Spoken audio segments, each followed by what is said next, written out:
¿Qué tal? Buenos días. ¿Y usted es de Milei o de Maduro? La polarización política trata de empujarnos a decantarnos por opciones radicales, también a nivel internacional. ¿Se pueden criticar las formas del presidente argentino al mismo tiempo que las del ministro español que lo insultó? ¿O es obligado a elegir? ¿En Venezuela debemos tragar con que sus próximas elecciones son democráticas o podemos destacar los métodos fraudulentos de Maduro para mantenerse en el poder? Los populismos exigen elegir equipo, pero esto no es fútbol y los ciudadanos no deberíamos comportarnos como hinchas, aunque muchos de nuestros dirigentes lo hagan. Hola a todos, yo soy el Leo. El cobarde mandó a todos sus ministros a insultarme. ¿Es bienvenido a la Comunidad de Madrid? Creo que lo hace por jorobar. ¡Viva la libertad, carajo! La nueva visita de Milei a España devuelve la polémica que suele acompañar al presidente argentino, insultado e insultador en su momento y que vuelve a la carga contra Pedro Sánchez. Motivo suficiente para ser distinguido por la presidenta madrileña Díaz Ayuso con la medalla de la Comunidad, aunque asegura que la reciben todos los dirigentes que visitan la sede de gobierno madrileña. Pero Milei es imprevisible, la expectación máxima sobre por dónde va a salir esta vez. Respecto a Venezuela, modelo democrático para cierto sector de la izquierda, Maduro maniobra para limitar el voto desde el exterior. Una raya más para un tigre que hace tiempo que no disimula su deriva absolutista. Enseguida vamos con esta polémica visita, pero antes recabamos datos sobre una de las noticias del día en Canarias. En el puerto de Santa Cruz de Tenerife, donde a primera hora de esta mañana atracó el crucero Insignia, que anoche tuvo que colaborar en el rescate de un cayuco con más de 70 personas que estaba al sur de la isla del Hierro. 64 migrantes han logrado sobrevivir a la travesía y han sido desembarcados, algunos en silla de ruedas, como pueden ver. Pero al menos 5 de las personas que trataban de alcanzar las costas canarias han perdido la vida en esa travesía. Este crucero llegaba desde Gambia, atracó antes del amanecer en el puerto de la capital tinerfeña. Hasta allí ha ido María Herrera, con cientos de turistas a bordo, María, y también los migrantes. Sí, a las 5:15 de la mañana llegaba este barco hasta este puerto de Santa Cruz de Tenerife. En torno a las 6 comenzaban a desembarcar esas personas, 64 supervivientes que fueron rescatados y que han estado en estas carpas de Cruz Roja. 4 personas fallecieron, también fueron bajadas de esta embarcación, y de los que llegaban hasta estas carpas, pues algunos han tenido que ser trasladados a diferentes centros hospitalarios por síntomas de deshidratación, entre ellos una mujer embarazada. Durante la mañana han bajado también los turistas que viajaban en ese crucero. Hemos hablado con ellos, nos han dicho pues que vivieron ese momento de cómo se lanzaba esa cuerda para atraer a esa embarcación y poder rescatar a estas personas, y que vivieron pues un momento de contrastes, de ver cómo ellos estaban en un crucero de lujo y vivían esa situación de estas personas que estaban pues muy desesperadas. Han llegado todos hasta este puerto de Santa Cruz de Tenerife, donde ya han recibido esa primera atención. Se les dio alimento, los bañaron, los cuidaron, atención médica y falleció otra persona más adentro del barco. Imagínate el impacto, y además es horrible porque tú estás viviendo una burbuja de fantasía y estás viendo la triste realidad. Nos metimos a investigar y la cantidad de muertos en africanos que salen para buscar una mejor vida.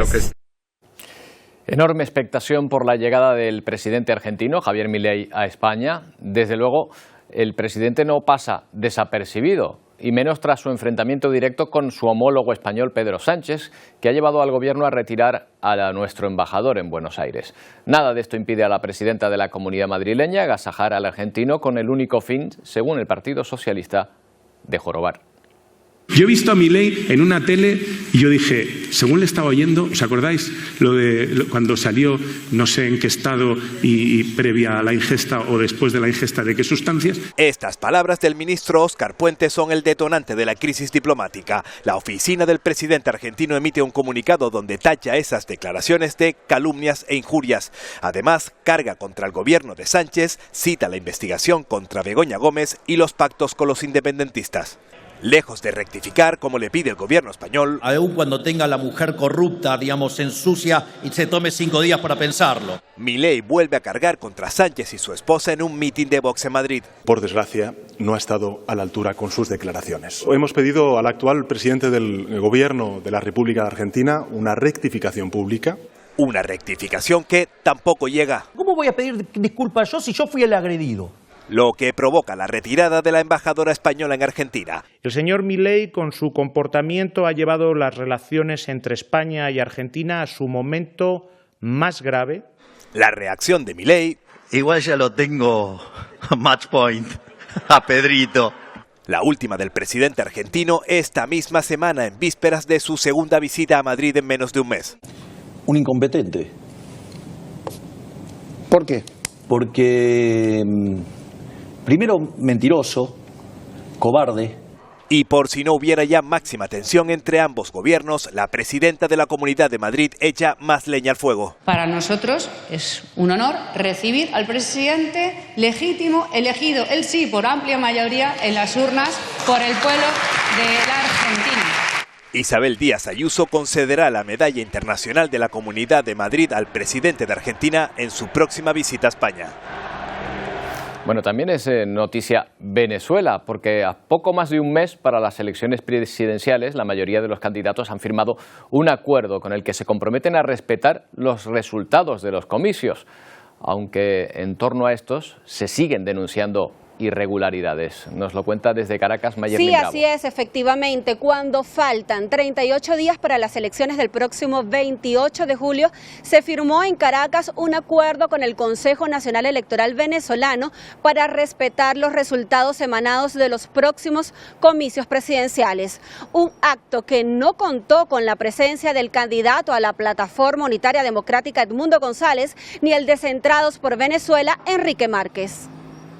El acuerdo, que fue firmado por Nicolás Maduro, Luis Eduardo Martínez, Daniel Ceballos, Antonio Ecarri, Benjamín Rousseau, José Brito, Claudio Fermín y Javier Bertucci, buscan no solo una garantía de legitimidad a quien resulte ganador en los comicios, sino también el reconocimiento al poder electoral venezolano como la única autoridad legítima y competente para lo relacionado a estas elecciones, así como también el compromiso de los firmantes a desarrollar una campaña pre- y post-electoral en un clima de paz, respeto y entendimiento democrático, sin hechos de violencia o desconocimiento de los resultados que puedan desestabilizar al país. Los candidatos hicieron una breve participación en la que dieron sus recomendaciones e impresiones sobre este acuerdo. Esta firma es una firma antiguarimba, porque hay quienes les gusta utilizar los procesos electorales para prepararse para la violencia. Bueno, estaban todos menos el principal partido de la oposición, hay que tenerlo en cuenta. Además, hay quejas respecto al proceso que se va a llevar a cabo. Fíjense, los 4 millones de emigrantes venezolanos que deben inscribirse o actualizar sus datos para poder participar en esas elecciones desde el exterior todavía no han recibido los mecanismos para poder hacerlo, para poder votar desde el exterior. Los venezolanos en el extranjero se han encontrado con una serie de obstáculos para registrarse y emitir su voto en las próximas elecciones. Los trámites burocráticos han dificultado este proceso para muchos. Venimos durante muchísimos años con un régimen que de alguna manera ha intentado de que, sobre todo los venezolanos que estamos fuera, no podamos participar políticamente. Date cuenta que estamos hablando de cerca de 8 millones de venezolanos en el exterior y estamos llamados a las urnas unos 80.000 venezolanos. A pesar de que la ley permite que participen en el proceso depositando su boleta en embajadas y consulados, más de 5,2 millones de venezolanos exiliados no han podido actualizar sus datos. Que desde el año 2012 no podemos inscribirnos y ahorita se hizo una apertura maquillaje de unas 2 semanas donde prácticamente nadie se pudo ni inscribir ni actualizar sus datos electorales. La escena se repite por consulados de Europa, pero también de América Latina. Aparte de que existen muchas embajadas en otros países cerradas, que no están funcionando, se ha visto también el cierre de embajadas. Por ejemplo, el caso de Ecuador, lo vimos también en el caso de Argentina, donde impidieron a los nuevos votantes, a estos venezolanos pues que han migrado en los últimos años, que pudieran inscribirse. Un clima de tensión electoral ante los próximos comicios presidenciales del 28 de julio. Agustín Rodríguez es presidente de la Unión Canario Venezolana. ¿Qué tal, Agustín? Buenos días. Buenos días, Roberto, y buenos días a toda Canarias. Bueno, cuénteme, a día de hoy, ¿pueden los venezolanos residentes en Canarias votar en las próximas elecciones? Lamentablemente en Canarias hay cerca de 100.000 venezolanos. Desde el año 2012 están cerradas las inscripciones electorales y apenas hay un censo electoral de unos 4.300 venezolanos nada más inscritos. Y a su vez, pues en todos estos años hay gente que ha fallecido, gente que se ha mudado. Nosotros creemos que podemos estar votando en torno a unas 2.000 personas. Creo que ese derecho constitucional a elegir, ese derecho constitucional a votar, se nos ha sido mermado a todos los venezolanos que estamos en el exterior. Hay cerca de 8 millones de venezolanos fuera, unos 5 millones y algo con derecho a voto, y no se han podido inscribir, siendo la circunscripción electoral más grande que tiene el país, justamente los venezolanos que estamos en el exterior. Agustín, en el caso de Canarias, dice usted que hay 100.000 venezolanos aproximadamente residentes, pero solo 4.000 censados. ¿Esto por qué? ¿Porque no se le ha dado la oportunidad o porque de alguna manera ustedes no han hecho los trámites necesarios? No, lo explico. Nosotros aquí en el Sistema Nacional Español, nosotros cuando nos empadronamos automáticamente nos censan en lo que es el censo electoral, nos hacen el cambio de residencia en el censo electoral. En el caso de Venezuela no. Todo ciudadano tiene que hacer la actualización del registro o tiene que inscribirse en el sitio donde vive. Los venezolanos en Canarias han querido inscribirse, los venezolanos en Canarias quieren votar, pero justamente es el Consejo Nacional Electoral quien ha impedido, a través de que está suspendido ese registro electoral. Anteriormente se llamaba el REP, Registro Electoral Permanente. Lo cambiaron a registro electoral, porque cuando era permanente, lo que nosotros reclamábamos que bajo ningún concepto se podía cerrar. Y ha estado cerrado y nos han impedido que nos inscribamos. Inclusive ahorita lo abrieron escasamente 2 semanas y empezaron a pedir requisitos que nunca se habían pedido, porque para votar lo que necesitas es ser venezolano, y nos estaban pidiendo el pasaporte vigente, pasaporte que es uno de los más caros del mundo. Un venezolano, para tener el pasaporte venezolano aquí en Canarias, necesita más de 300 euros para poder pagar y poder sacar el pasaporte. Aparte de eso, en 15 días no se saca el pasaporte. Con lo cual, pues son impedimentos tras impedimentos para que los venezolanos que estamos fuera no votemos. Pero ese problema no solamente lo tiene Venezuela, también, los venezolanos en el exterior.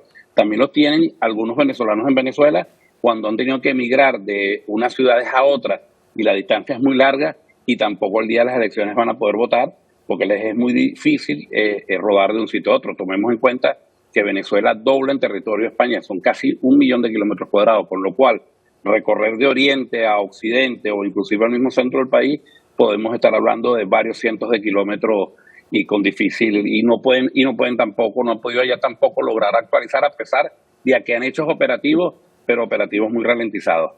Agustín, tal vez el gobierno venezolano no se afana demasiado en permitir ese voto o en acelerar los trámites porque sospecha que muchas de esos 8 millones de personas que se han ido del país no iban a votar a favor del régimen que no les ha permitido quedarse, sí. ¿no? Sí, no, y te garantizo que verás los resultados de las elecciones, 5 millones y tantos de electores en el exterior, con nada más que con los que estamos afuera quizás podríamos ganarle a Nicolás Maduro estas próximas elecciones y aquí sí que no hay trampa que valga. Vemos en Venezuela como el ventajismo por parte del régimen está todo ahora.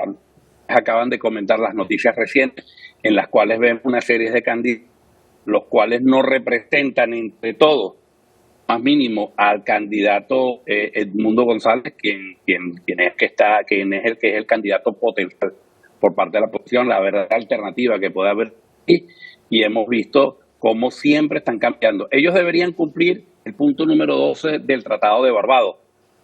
Debe existir veedores internacionales que den fe de la transparencia que pueda llevar el proceso. Y fíjense, le han dicho a Europa que no van a participar en estas elecciones. ¿Qué queremos?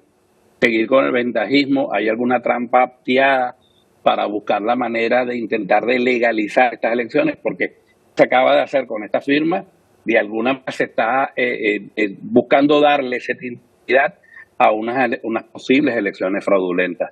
Efectivamente, ahí estaban partidos de la oposición, pero no el principal partido de la oposición, el que podría, digamos, disputar realmente el poder al régimen de Maduro, si es que las reglas del juego al final que establece el propio régimen se lo permite. Agustín, muchas gracias por habernos atendido. Gracias a ustedes por siempre estar informando. Bueno, tras terminar la ronda de contactos con los grupos parlamentarios en busca de una eventual investidura, el presidente del Parlamento de Cataluña, Josep Rull, ha ido a Bélgica a reunirse con el huido de la justicia Carles Puigdemont. En ese encuentro, que ha tenido lugar en la residencia del expresidente catalán, en Waterloo, el líder de Junts habría manifestado su voluntad de someterse a la investidura.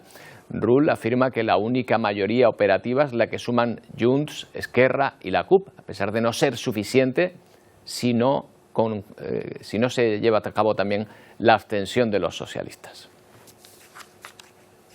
Y en el País Vasco, Imanol Pradales llama a conseguir consensos más amplios en su nueva etapa como lehendakari.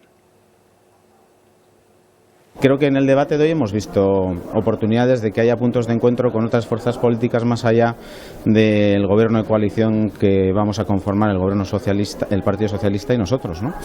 Y que a partir de ahí, pues yo creo que hay que intentar que los acuerdos sean más amplios y los consensos más amplios.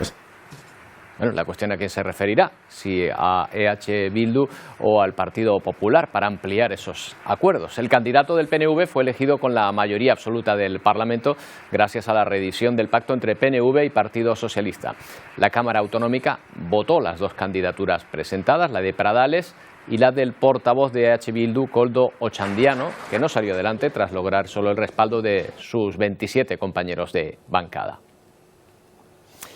Hablamos de educación. En el día que termina, por cierto, el curso escolar, hoy empiezan las vacaciones de verano para miles de estudiantes en toda España. El final de curso coincide con la publicación de los datos del informe PISA. Los alumnos españoles destacan, por fin, en pensamiento creativo. En global, España ha conseguido una evaluación de 33 puntos sobre 60. Los estudiantes españoles están ligeramente por encima de los alemanes, de los franceses o de los italianos, solo por debajo de Finlandia, Bélgica o Portugal. La clasificación, como casi siempre, la encabeza Singapur. Oigan, pues para una cosa en la que destacamos, vamos a conocer al menos qué es esto del pensamiento creativo. Isabel Bermúdez es psicóloga infanto-juvenil. ¿Qué tal, Isabel? Buenos días. Hola, buenos días. ¿Qué tal? Sí. Bueno, ¿cómo se traduce el pensamiento creativo? ¿Qué es? Pues el pensamiento creativo es una habilidad cognitiva que todos tenemos y que además conviene saber que podemos practicarla y aumentarla, y nos ayuda pues a resolver conflictos. Ante cualquier problema pues vamos a resolver de una manera más efectiva, tener una mente más abierta, estar más adaptados, buscar soluciones. O sea, esto es como matemáticas, resolver problemas pero sin tanta operación de cálculo, ¿no? En la vida real, en la vida real. Para cualquier cosa que tengamos de manera cotidiana, pues se está viendo que ahora los adolescentes pues están teniendo una mayor creatividad, o estamos trabajando en ello por lo menos.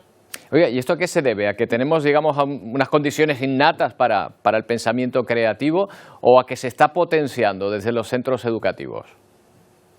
Está claro que hay personas que lo tienen de manera innata, pero es verdad que se está potenciando cada vez más. Estamos viendo ya ese trabajo en las aulas que es tan necesario y que viene a contrarrestar un poco el tema de las pantallas, porque es verdad que hoy en día tenemos todo a golpe de clic, pero se está viendo ya en las aulas pues que estamos haciendo pensar un poco más a los niños, hacer los trabajos de maneras diferentes y no dárselos todo hecho. El pensamiento creativo, dice usted que se puede potenciar. ¿De qué manera? Sí, pues mira, tan simple como leyendo, visitando museos, practicando a lo mejor alguna manualidad, algo que tenga que ver con el arte, pero bueno, no solo tiene que ver con el arte, ¿no? Sino aquellas preguntas que nos hacemos, buscar información, lo que decía, que no nos lo den todo hecho, sino nosotros también buscarlo. Claro, eso no casa bien con los dispositivos electrónicos, ¿no? Que prácticamente nos lo dan todo hecho, y no digamos ya la inteligencia artificial. Por supuesto, por eso tenemos que estar ahí al pie del cañón potenciando esto desde casa. Las familias podemos hacerlo también, pero también desde el aula es muy importante para que sigamos aumentándolo. Oiga, ¿el pensamiento creativo puede ayudar, por ejemplo, frente a la frustración? Siempre se dice que los jóvenes de hoy en día tienen menos tolerancia a la frustración que los de antes, que no sé si usted estará de acuerdo, pero ¿esto, por ejemplo, también ayuda? Sí, estoy de acuerdo y claro que ayuda porque al final cuando tenemos una mente más creativa pues nos enfrentamos a más desafíos y esos desafíos muchas veces pues nos fallan, no nos salen las cosas como queremos y ese es el riesgo que todos debemos de asumir y ahí es donde aprendemos de los errores y decimos bueno pues no pasa nada y seguimos. Claro, el pensamiento creativo, el problema es que no tiene, no sé si, igual usted sabe más que yo, pero no tiene un traslado en el boletín de notas. Es decir, ¿hay alguna asignatura que se llame así? No, ¿verdad? No. Esto es un trabajo interno que tiene que hacer la persona, ayudado y guiado cuando son niños, pues a lo mejor por sus padres o por sus profesores, pero es de cada uno. Bueno, pues ahí está, ese pensamiento creativo en el que somos líderes, ahí destacamos, menos mal. Por ahí se empieza, también, Isabel. Sí, y todavía seguiremos aumentándolo, claro que sí. Espero que sí. Gracias, Isabel. Buenos días. Gracias. Bueno, en el Líbano aumenta la tensión al tiempo que Israel y Hezbollah intercambian amenazas y fuego cruzado. Estados Unidos trabaja en una solución negociada de las hostilidades. Esta madrugada el secretario de Estado estadounidense, Anthony Blinken, ha instado al gobierno de Netanyahu a hacer todo lo posible para evitar una escalada aún mayor de la violencia en la frontera con Líbano, donde los ataques entre las tropas israelíes y la milicia chií de Hezbollah se han intensificado en las últimas semanas.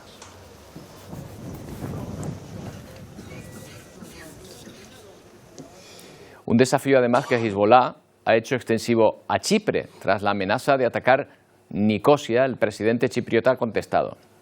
Η Κυπριακή Δημοκρατία δεν εμπλέκεται με κανένα τρόπο στις πολεμικές σειράξεις. Η Κυπριακή Δημοκρατία. El gobierno de Chipre niega cualquier participación en ningún conflicto militar, se posiciona como parte de la solución y no del problema, destacando que su papel únicamente se limita a mediar para la entrega de ayuda humanitaria a la población de la Franja de Gaza. Y miramos a otro de los frentes del conflicto, al principal, Gaza. Esta noche Israel ha vuelto a atacar el norte, centro y sur de la Franja, dejando decenas de fallecidos. En las últimas horas el ejército hebreo ha informado de la muerte de 2 soldados israelíes en combate y de un comandante de Hamas que participó en la masacre del 7 de octubre. Israel ha vuelto a atacar Gaza por tierra y por aire. Las fuerzas hebreas han bombardeado los campamentos del norte, centro y el sur de la Franja. En Han Yunis, esta escuela de la UNRWA ha quedado reducida a escombros. Todo está dañado, incluso la zona para dormir, cuenta esta niña. Los pequeños estaban durmiendo, ha sido horrible, dice su padre.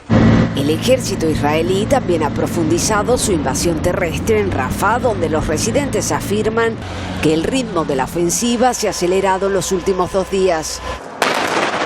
Hay decenas de muertos y heridos. La situación humanitaria en la franja es cada vez más crítica. En el muelle de Gaza, cientos de cajas esperan a ser recogidas, mientras miles de gazatíes hacen frente al hambre. Hay escasez de alimentos y en los mercados los precios se han disparado.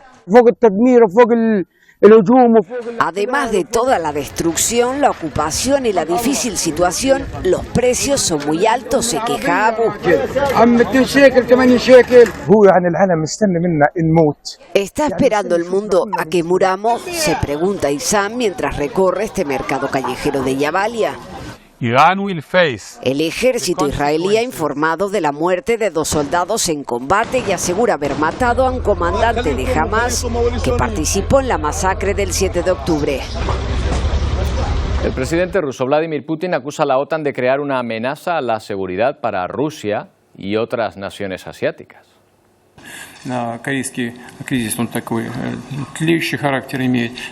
Dice el presidente ruso que la Alianza Atlántica se está estableciendo en el continente asiático, lo que está provocando que se forme un sistema de bloques. Putin responde así a los vínculos que se están estableciendo con países como Japón, Corea del Sur, Australia y Nueva Zelanda. aliados tradicionales, por otra parte, de Estados Unidos. Unas declaraciones que ha hecho justo antes de terminar en Vietnam su gira asiática. Y en África, Kenia se rebela contra los planes del gobierno de subir los impuestos. Disturbios de los ciudadanos en la capital, Nairobi. Cientos de personas se han enfrentado a las fuerzas del orden. Se han producido choques con la policía. El gobierno pretende recaudar 2.700 millones de dólares para reducir el déficit y lo hace subiendo los impuestos. Las protestas se repiten por segundo día contra esa medida. Hay cientos de detenidos y más de 200 heridos. Y en Nicaragua, organismos de derechos humanos denuncian la situación en la que malviven los presos políticos retenidos en el país. La sociedad ha iniciado una campaña en las redes para pedir su libertad. En Nicaragua hay 141 ciudadanos arrestados por razones políticas, según el último informe del Colectivo de Derechos Humanos, organización que ha alertado sobre las difíciles condiciones de los reos de la tercera edad. Se contabilizan 18 personas adultas mayores que cada vez más se agrava su situación. Yader Valdivia, abogado de esta organización, explica que los opositores siguen siendo víctimas de los custodios de los sistemas penitenciarios. El aislamiento, la falta de acceso a visitas, la mala alimentación que reciben y en el caso de personas que tienen algún padecimiento médico se les ha impedido lo que es el acceso a medicina, pese a que también lo han demandado los familiares. El gobierno del presidente Daniel Ortega no se ha referido en sus canales oficiales a estas denuncias, mientras organizaciones de la sociedad civil nicaragüense mantienen una campaña activa en redes sociales demandando al Estado que libere a estos 141 ciudadanos. Nuestras campañas buscan exigir su libertad inmediata, además generar una conciencia social que esta realidad nos afecta a todos y hacer un llamado a la comunidad internacional que en Nicaragua nada está normal. Grupos de oposición se preparan para asistir a la Asamblea General de la Organización de Estados Americanos el próximo 26 de junio, para visibilizar la situación que enfrentan los presos políticos. En un momento vamos hasta México, que es víctima de un nuevo ciclón. La tormenta tropical Alberto ha provocado ya 4 muertos, pero podrían ser más. Y este podría ser el posible punto de impacto.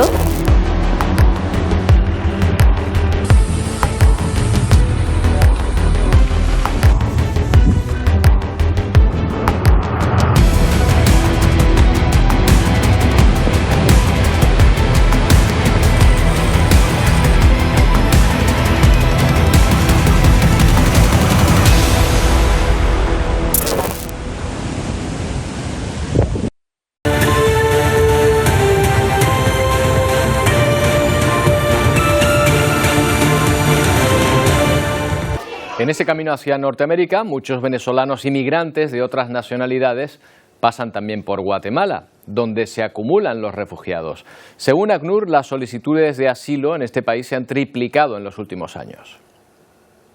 Extraño mi país porque me encanta mi país, amo mi país, ¿verdad? Pero desafortunadamente pues la situación no es la apropiada. Este hombre, quien pidió mantenerse en anonimato para protegerse del crimen organizado, asegura que salió de su natal Honduras hace 6 años, huyendo de las maras que reclutaron a su hija cuando ella tenía 17 años. Yo quise intervenir y pues no me fue tan bien, ¿verdad? Ellos son muchos, me golpearon. Pero como ella intervino, les dijo de que mejor ella se iba a ir. Desde entonces no sabe nada de su hija. Los pandilleros también se adueñaron de su casa y su negocio y anteriormente habían intentado reclutar a su sobrino, a quien asesinaron al resistirse. Por eso decidió viajar a Guatemala para proteger su vida y solicitar refugio. Existen más de 1.200 personas que han sido reconocidas como refugiadas y tenemos un poco más de 2.300 personas que están solicitando la condición de refugiado en Guatemala. Guatemala comienza a consolidarse como un país receptor. Se está convirtiendo cada vez más en un país de destino para las personas que buscan protección internacional. De 2020 a la fecha se ha triplicado el número de solicitudes en Guatemala, principalmente de hondureños, salvadoreños, nicaragüenses y cada vez más venezolanos. Eugenia Sagastume, Voz de América, Guatemala. Vamos ahora hasta México, donde la tormenta Alberto, que ha afectado también al sur de Estados Unidos, ha provocado ya al menos 4 muertos. Las intensas lluvias y ráfagas de viento han producido inundaciones y desbordamientos de ríos en distintas localidades. Alberto es la primera tormenta con nombre de la temporada de huracanes en el Atlántico. A medida que ha ido avanzando, se ha debilitado hasta convertirse en depresión tropical. Los residentes del condado de Brazoria, en Texas, limpian después de que la tormenta inundara casas y carreteras. Una de las vecinas dice que es preocupante que ya haya llegado la primera tormenta. Cuenta que su jardín quedó completamente inundado y el agua comenzó a entrar en su casa. En Monterrey, la principal ciudad del norte de México, se desbordó el río Santa Catarina. La corriente del agua descendía con mucha fuerza y se llevaba todo a su paso. En la costa, el fuerte oleaje ha provocado destrozos en las playas y los comerciantes de la zona también se han visto afectados. Lo que tenemos que buscar es la salida de agua para proteger el material. Lo inundable todo siempre se inunda. El problema es la salida de agua donde nos hace destrozos. Se prevé que las lluvias intensas puedan durar hasta el sábado.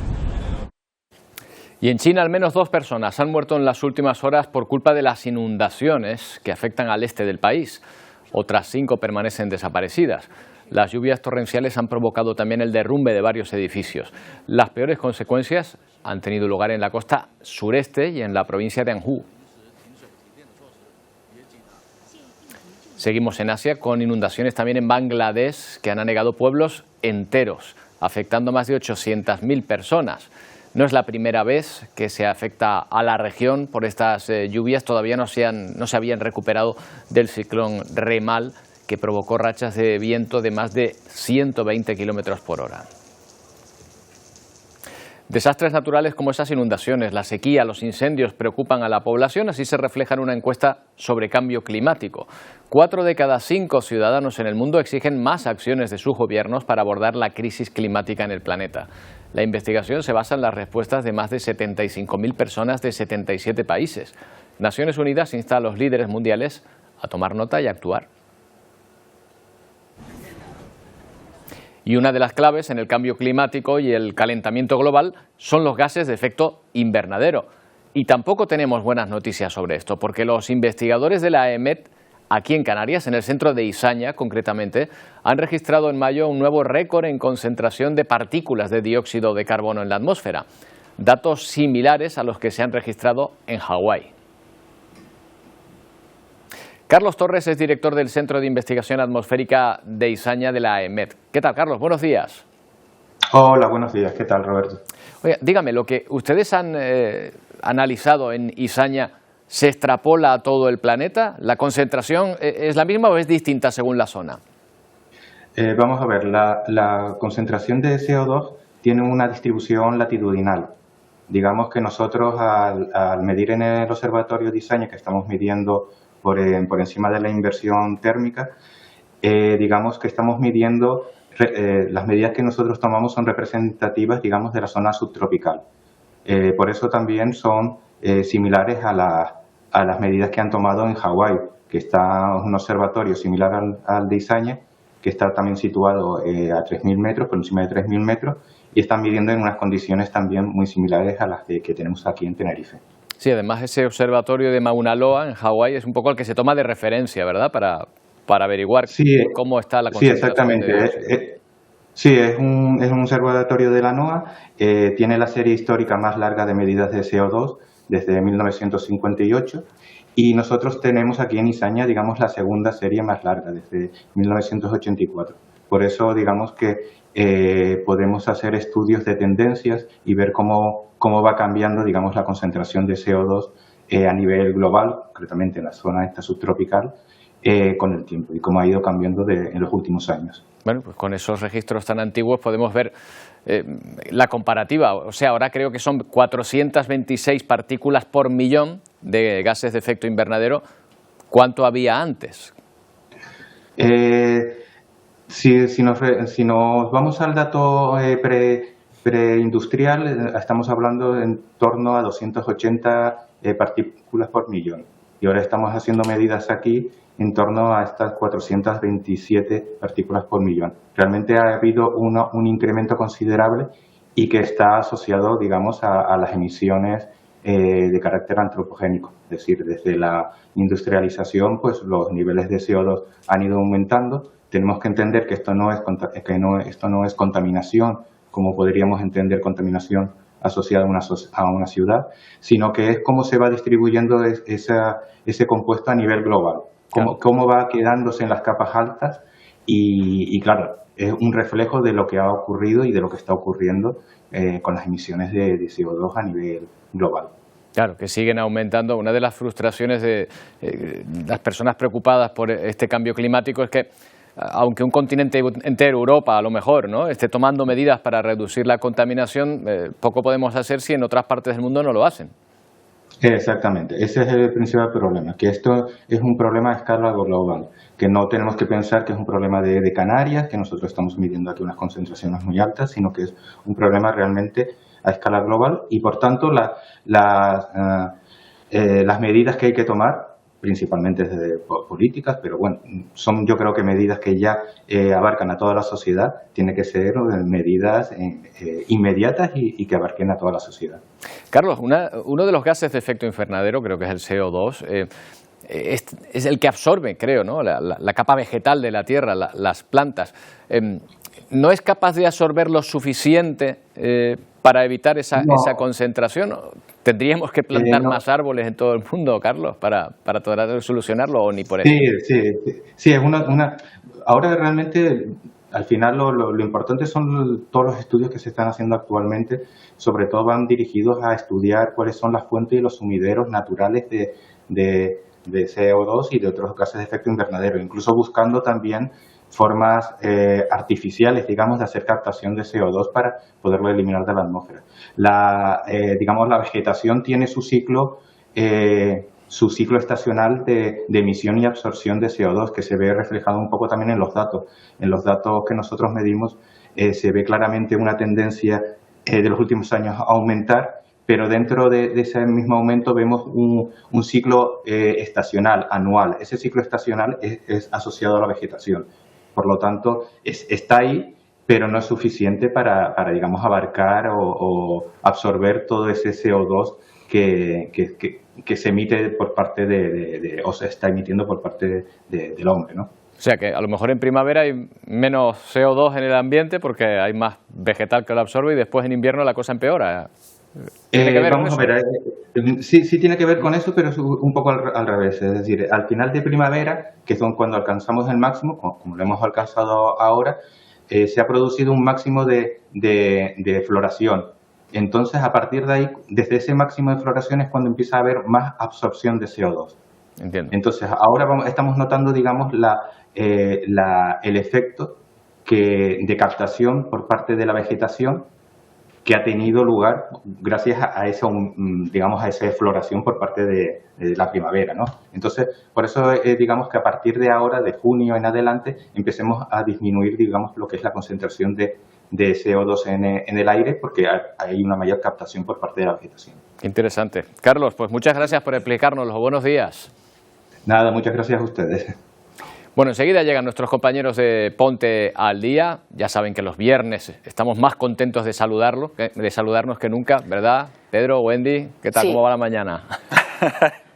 Sin duda, eso Roberto, es viernes y se va nota, muy bien. Roberto. Y si además a todo eso le añadimos que es el primer fin de semana de verano, pues bueno, más agradecidos que nunca. Sepan ustedes en casa que se viene un Ponte al Día muy fresquito, ya muy de verano. Pero antes también contarles que vamos a abrir nuestro consultorio legal. Vamos a ponernos en la piel de muchos ciudadanos que puedan tener algún tipo de duda en materia legal, ya sea por un problema con la comunidad, con el seguro o simplemente cómo asumir una herencia. Es lo que vamos a abordar hoy. Vamos a darle respuestas a muchos de ustedes.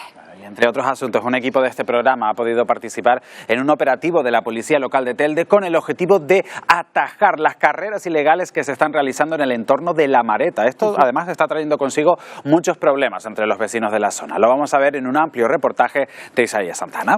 Y ya lo adelantaba, que vamos a inaugurar nuestro Chiripats. Claro que sí, vamos a bautizar el verano, ahí lo están viendo, en Ponte al Día. Desde ahí hoy vamos a cocinar, a preparar unos cócteles y vamos a dar rienda suelta a muchos planes y actividades para este verano. Claro que sí, empieza el verano, pues nosotros también lo empezamos desde Ponte al Día. En tan solo unos minutos con muchísimos temas, muy fresquitos, por cierto, para ser viernes aquí. En Ponte al Día, hasta ahora. Hasta ahora.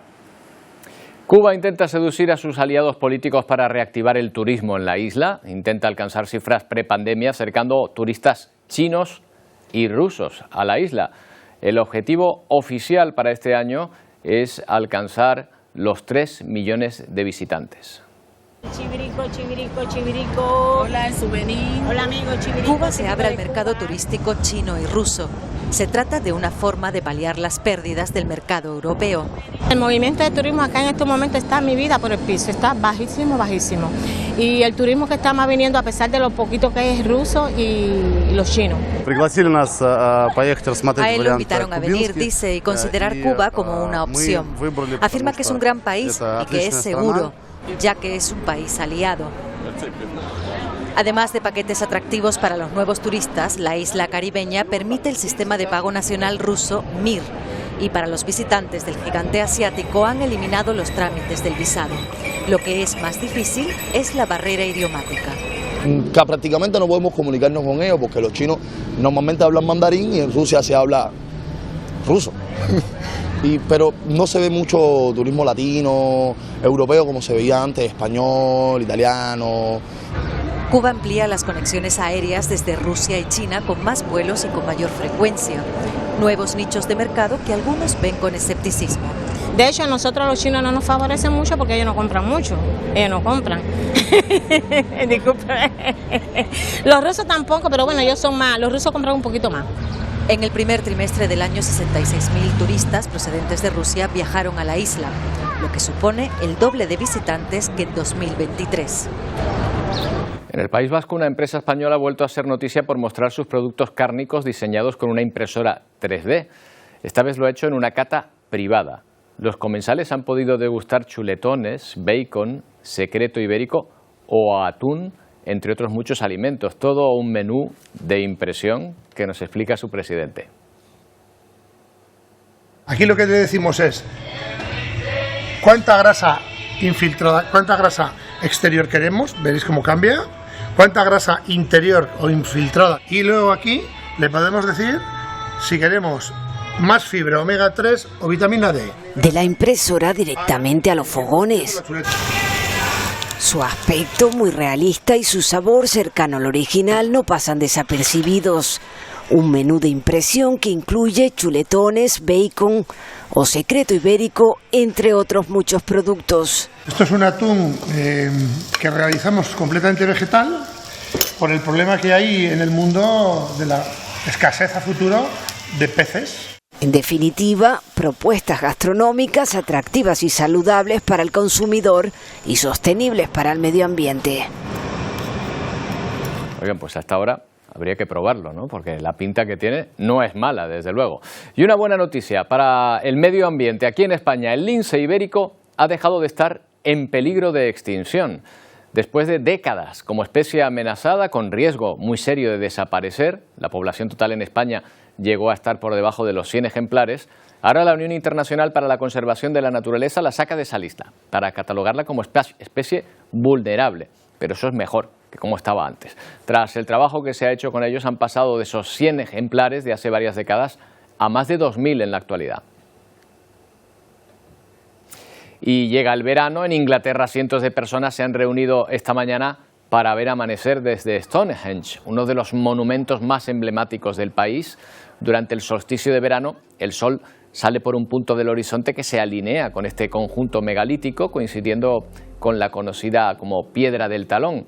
Como cada año, el evento ha dejado imágenes espectaculares en torno a este enigmático lugar de más de 4.000 años de antigüedad. Y ante el fin de semana muchos estarán preguntando qué tiempo va a ser. Bueno, pues ya les adelanto que un poco de todo, aunque para sol y playa, mejor el domingo.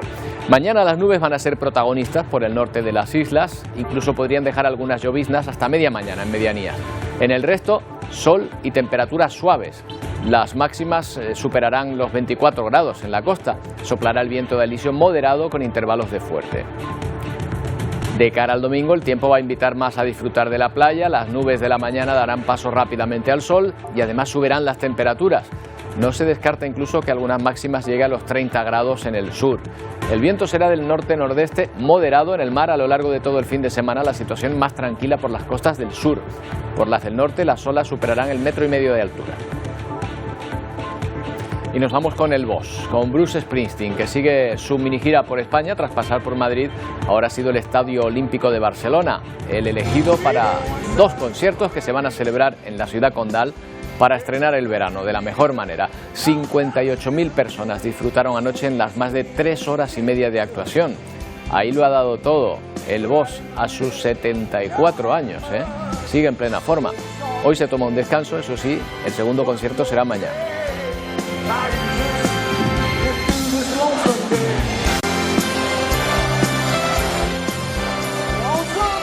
Así nos despedimos. Volvemos el lunes a partir de las 11 en una nueva edición de Atlántico Noticias. Adiós.